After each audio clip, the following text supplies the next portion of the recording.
તો હેલો મિત્રો, આજના નવા વ્લોગમાં તમારું સ્વાગત છે। તો મિત્રો, હું આવી ગઈ છું મારા ફઈના ગામ। તો મિત્રો, હું એમના ખેતરમાં આંટો મારવા આવ્યો।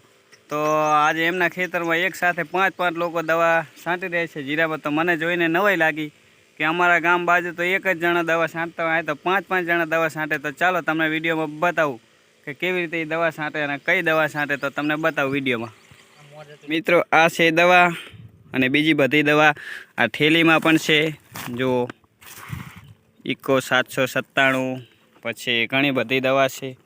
આ પણ દવા છે। તો આ દવા જીરામાં છાંટી રહ્યા છે। તો જો આ એક પંપ ઉપાડી રહ્યા છે, 4 પંપ પેલી બાજુ જઈ રહ્યા છે। તો એક સાથે 5 લોકો દવા છાંટે છે। જાઓ તો દવા બનાવી છે। તો આ દવા છે, આ પાણી છે પંપ ભરવા માટે। તો અહીંયા જે ડાયરેક્ટ બોરનો બંબો આવી રહ્યો છે, બોરવેલમાંથી પાણી આવી રહ્યું છે, તો ડાયરેક્ટ બંબો છે। તો આ છે એમનું જીરું મસ્ત છે। આ છે ખેડૂતનું સાપરું। તો આપણે સાપરું જોશું એમનું અંદરથી કેવું છે। તો જુઓ, આ એમનો માલ સામાન બધો પડ્યો છે ખાવા પીવાનો। અહીં પાણીનું માટલું છે। અહીં રાતે અહીં પણ ગલુપ થાય છે બેટરી ઉપર। તો આ એમનો મોબાઈલ છે। તો નાનચુકડું સાપરું છે મસ્ત। તો બહારથી સાપરું આવું લાગે છે, અંદરથી તો મેં તમને બતાવ્યું। તો 5 જણા દવા છાંટી બતાવું।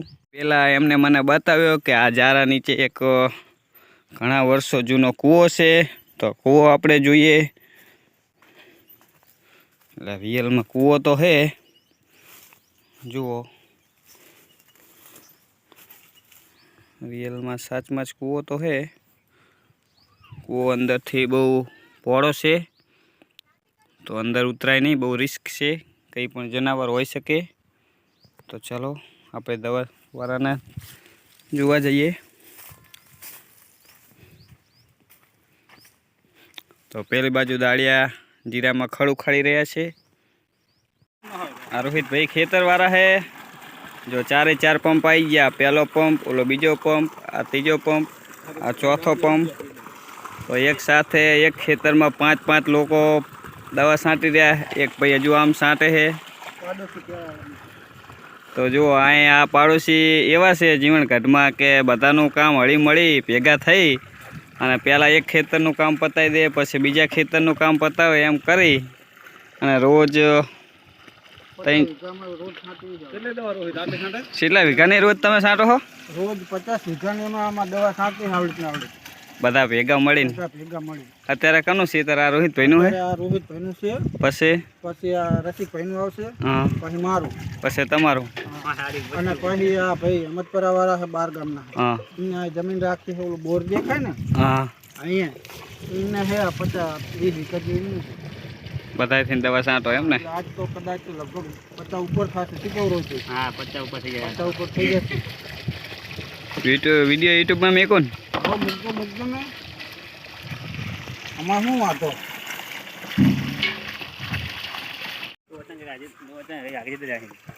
આ અમારી દેશી દવા છે। દેશી દવા? દેશી દવા છે। જો અમારે 6-7 પંપ તો ઘરે પડ્યા છે। એ લોકો એમનો પ્રસંગ છે કે આ દવાની દાન થોડો ભરાવા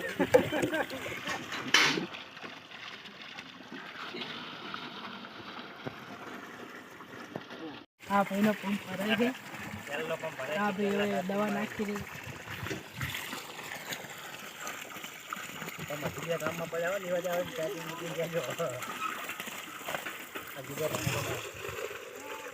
પંપે બધા ઘરે લઈને આવતા હશે ને? હા, પંપ બધાના ઘરે 2 પંપ છે અમારે।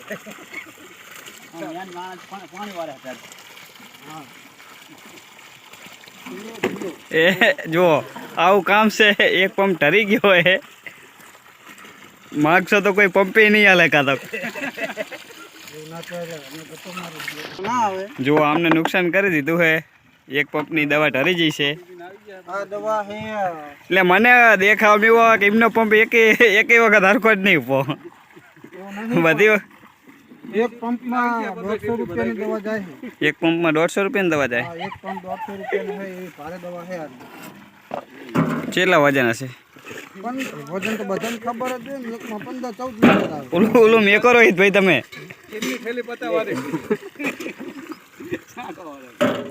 આ ભી મસાલા બનાવે છે.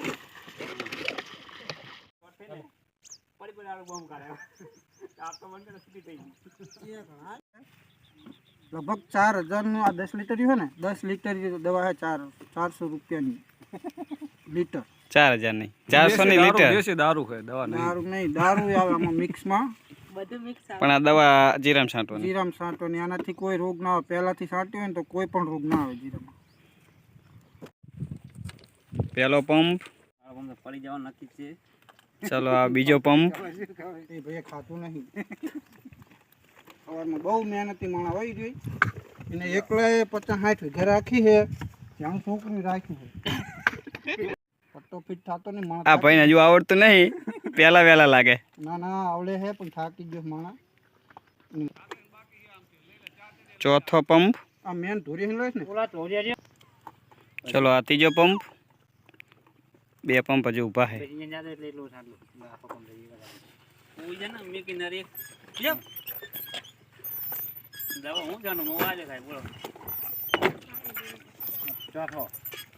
ચોથો પંપ. 5 મહિનાનો થોડોક આગળ છે. છેલ્લે કાંટા નહીં લાવવા નહીં. લાંબી જાવ નહીં.